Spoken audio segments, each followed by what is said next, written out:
বৃহস্পতিবার বিশাল উৎসাহ উদ্দীপনার মধ্য দিয়ে বসন্ত উৎসব পালন করল গাজলের খাননুনা প্রাথমিক বিদ্যালয়। গাজল চক্রের খাননুনা প্রাথমিক বিদ্যালয়ের উদ্যোগে আজ বিদ্যালয় প্রাঙ্গণে ছোট ছোট কচি কাচাদের দ্বারা বসন্ত উৎসব পালিত হয়। নাচ গানের মাধ্যমে মুখরিত হয়ে ওঠে গোটা স্কুল চত্বর। উপস্থিত ছিলেন মালদার ডিপিএসসির চেয়ারম্যান মাননীয়া বাসন্তী বর্মন, গাজল 2 গ্রাম পঞ্চায়েতের প্রধান উর্মিলা রাজবংশী, হাতিবাড়ি হাইস্কুলের প্রাক্তন প্রধান শিক্ষক মাননীয় প্রশান্ত কুমার ঘোষ, শিক্ষা বন্ধু অমৃত সরকার, গাজল 2 গ্রাম পঞ্চায়েত সদস্যা সুরমণি মার্ডি, এই বিদ্যালয়ের শিক্ষক গদাধর রায় প্রমুখ।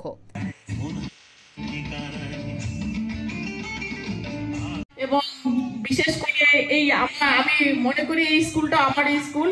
এই স্কুলের যে একটা মেয়ে রাজ্যে গিয়ে 4th হয়েছে, 3rd হতে পারেনি, সেটা কোনো ফার্স্ট সেকেন্ড থার্ড হতে পারেনি, কিন্তু 4th এবং 3rd এর মধ্যে খুব একটা মনে হয় তফাৎ না। ও একটা পুরস্কার পাওয়ার যোগ্য, যে এখান থেকে যে ও রাজ্যে গেল এবং নেক টু নেক যেটা ফাইট করলো, এটা তো বিশাল ব্যাপার। সবাই মিলে আমরা একটা হাততালি, জোরে হাততালি। মালদা টুডে।